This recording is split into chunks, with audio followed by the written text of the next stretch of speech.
Okay, हम notebook की बात कर रहे थे कि आप नोटबुक किस तरह अपनी नोटबुक खुद से कैगल के ऊपर क्रिएट कर सकते हैं। तो यहाँ पे आपने कोड पे आ जाना है। कोड के ऊपर आने के बाद आपने न्यू नोटबुक पे क्लिक करना है। न्यू नोटबुक पे आप जैसे ही क्लिक करेंगे आपके पास कुछ इस किस्म का इंटरफेस हो जाएगा। सबसे पहले आप आके यहाँ पे इस फाइल का जो नेम है वो चेंज कर लें। हम रख लेते हैं नोटबुक, सॉरी, हम रख लेते हैं नोटबुक 1 के नेम से। Okay, this can not be null, okay लिख दिया, नोटबुक 1 के नाम से रख दिया है। ठीक है, ये जो आपको सेल शो हो रहा है, ये सेल जो है वो इसमें दो चीज़ें वो बता रहा है कि आप अपनी लाइब्रेरीज को किस तरह इंपोर्ट करवा सकते हैं, और दूसरा आप ये पाथ किस तरह दे सकते हैं कैगल के ऊपर अगर आपने पाथ प्रोवाइड करना है। तो इस सेल को देख के आप परेशान ना हो, इसको हम क्या कर देते हैं, कट कर देते हैं। इस सेल से हमारा कोई ताल्लुक नहीं है। अभी जो आपका सेशन है वो ऑफ जा रहा है, आपने सेशन को ऑन करना है। तो ऑन करने के लिए हम क्या करेंगे, एक बार इसकी कोडिंग, एक बार एक सेल को चलाएंगे तो आपका जो सेशन है वो एग्जीक्यूट हो जाएगा। आप लिखें प्रिंट into your name, कुछ भी इधर आप प्रिंट कर लें और शिफ्ट इंटर, जैसे ही शिफ्ट इंटर दबाएंगे देखिए आपको एलोकेशन स्टार्ट हो रही है। सेशन इज स्टार्टिंग लिखा हुआ आ रहा है, एलोकेशन स्टार्ट हो रही है। No matter what kind of your machine is, आपकी मशीन किसी भी किस्म की हो सकती है। क्यों? क्योंकि ये काम सारा तो हम ऑनलाइन कर रहे हैं। ठीक है, ऑनलाइन काम में वो सारी आपको रैम रोम मशीन सारी की चीज़ें प्रोवाइड कर रहे हैं ऑनलाइन में। तो आपको टेंशन नहीं लेने की किस किस्म की आपकी मशीन, आप किस किस्म की यूज़ कर रहे हैं। ये ऑनलाइन देखें आप, उसने आपको एचडी सीपीयू रैम ये सारी चीज़ें प्रोवाइड कर दी हैं फॉर द 1 डे, आपके लिए एग्जीक्यूशन हो गई है। एक और कोड लिख लेते हैं, प्रिंट एफ दो वैल्यूज़ को अगर हमने ऐड करवाना है तो print, sorry, A is equal to कह देते हैं 5 and B is equal to कह देते हैं 3। प्रिंट करवा लेते हैं इसको, A plus B, shift enter दबाएंगे देखिए उसने उसकी आउटपुट जनरेट कर दी। पाइथन जो है वो इंटरप्रेटर लैंग्वेज है। इंटरप्रेटर लैंग्वेज मींस ये एक सेल आप एग्जीक्यूट करते हैं उसकी आउटपुट आती है, फिर नेक्स्ट सेल एग्जीक्यूट करते हैं उसकी आउटपुट आती है, इस तरह से। ये कंपाइलर नहीं है पाइथन। ठीक है, इसके मल्टीपल और फीचर्स हैं, ये आप जब खुद से अपनी तरफ से चेक कर रहे होंगे तो इसको एक्सप्लोर कर लीजिएगा, क्योंकि यहाँ पे वीडियो का जो साइज़ है वो थोड़ा सा लेंथी हो रहा है। रन पे आएंगे, यहाँ पे हमारे पास वैल्यूकेशन वगैरह की चीज़ें कुछ प्रोवाइड कर रहे हैं। अपलोड पे आ जाए, हमने दो चीज़ें यहाँ पे वो अपलोड के आप मांगते हैं, एक ये कि आप अपना डाटा सेट अपलोड कर लें, दूसरा ये कि मॉडल अपलोड करते हैं। हम न्यू डाटा सेट अपलोड करते हैं, ब्राउज फाइल पे आए, ब्राउज फाइल पे वो रीडायरेक्ट होकर आपकी मशीन के ऊपर आ जाएगा। जो आपने डाटा सेट यहाँ से डाउनलोड किया है, लेट्स सपोज मैंने trend.csv के नेम से डाउनलोड किया था, मैंने उसको क्या कर दिया, यहाँ पे अपलोड कर दिया। वो टाइटल मांग रहा है तो हम क्या देते हैं, train1 के नेम से फाइल रख लेते हैं। ये विजिबिलिटी दे रहा है कि आप कैगल के अंदर प्राइवेट रखना चाहते हैं या पब्लिक रखना चाहते हैं। मेरा डाटा सेट जो है वो फिलहाल प्राइवेट होगा। अब मज़ीद इसके ऊपर जो है वो मज़ीद फाइल पे अपलोड कर सकते हैं। वो कुछ जीबी प्रोवाइड कर रहा है, कितने किस्म का डाटा जो है वो आप इतने जो जीबी तक स्पेस तक का डाटा जो है वो अपलोड कर सकते हैं। इसको क्रिएट कर दें। जैसे ही मैंने क्रिएट किया है तो मुझे वो मैसेज कह रहा है कि this data set already exist, या डाटा सेट मैंने कैगल से ही उठाया है तो इस वजह से ये पहले से मौजूद है। तो बहरहाल मैं इसको कह देती हूँ कंटिन्यू। कंटिन्यू होने के बाद it will take some time और आपका डाटा सेट जो है वो यहाँ पर अपलोड हो जाएगा। It's depend upon data set file size. यहाँ पे आप क्लोज करें। देखिए एक चीज़ ऐड हो रही है आपके सिस्टम के अंदर, ये आपकी ऑनलाइन प्रोवाइड की जा रही है।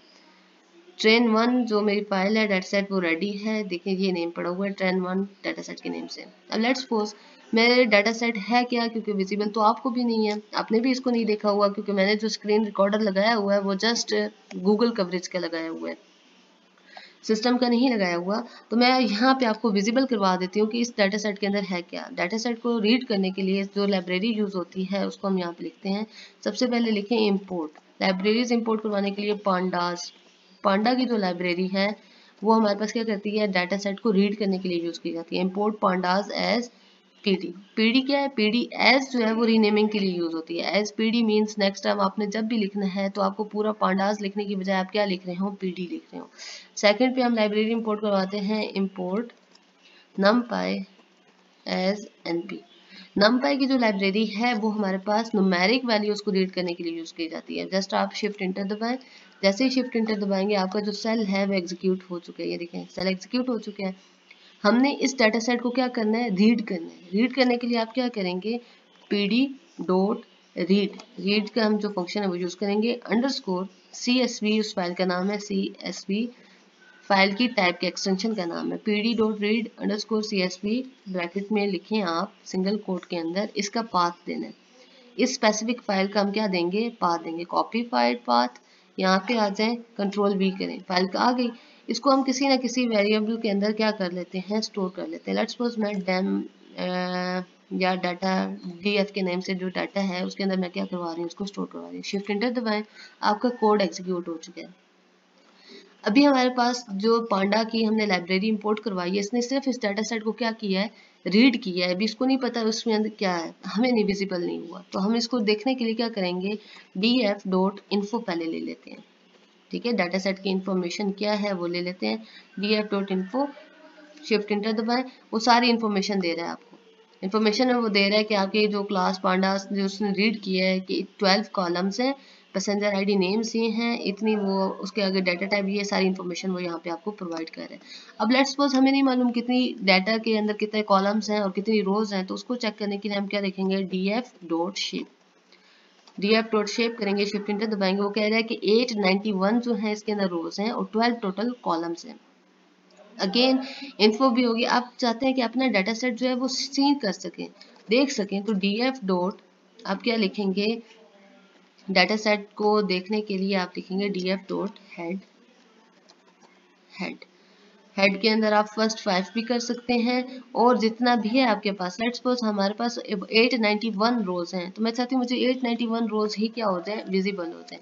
जैसे ही मैंने ये किया, मेरे पास सारा डाटा सेट जो है वो शो हो गया। देखिए, पैसेंजर आईडी, सर्वाइव्ड क्लास, पे क्लास, नेम, सेक्स, एज, ये सारा डाटा सेट जो है वो आपका टाइटैनिक है। हमारी जो डिपेंडेंट क्लास है वो क्या होगी, सर्वाइव्ड है। कि हमने आउटपुट में ये चेक करना है कि कितने लोग टाइटैनिक के डाटा सेट के अंदर, मींस आउटपुट ये आनी चाहिए कि अगर हम डाटा इनपुट करें तो हमें प्रोवाइड करें कि क्या ये पर्सन सर्वाइव्ड था या नहीं था। ये चीज़ हमने सेलेक्ट करनी है। तो बाकी क्लासेस में हमारे पास कितनी नल वैल्यूज हैं, कितनी कौन सी वैल्यूज हैं, वो हम चेक करेंगे। वीडियो का साइज लेंथी हो रहा है, यहाँ तक आपको सिर्फ कैगल के अंदर ये चीज़ सिखाना था कि किस तरह आप अपनी नोटबुक को क्रिएट कर सकते हैं, किस तरह आप अपने डाटा सेट को वहाँ पे अपलोड कर सकते हैं। आगे से रेलेवेंट जो भी कोडिंग है वो हम दूसरे प्रोजेक्ट के ऊपर करते हैं, दूसरे ऑनलाइन प्लेटफॉर्म के ऊपर करते हैं, जो हमारे पास है गूगल कोलैब। यहाँ तक आपको क्लियर है कि हमने डाटा सेट को किस तरह अपलोड किया, डाटा सेट को किस तरह रीड किया है, डाटा सेट की शेप क्या देखी है, सारा चीज़ें यहाँ पे क्लियर है। ये सेशन आपको एक दिन के लिए प्रोवाइड किया जाता है। इसके ऊपर अपना डाटा सेट डालें, खुद से बनाया हुआ डाटा सेट या लोगों का यूज़ किया हुआ डाटा सेट भी आप इंपोर्ट करवा सकते हैं। बाकी इससे रेलेवेंट जो फर्दर इन्फॉर्मेशन है वो हम गूगल कोलैब पे करते हैं।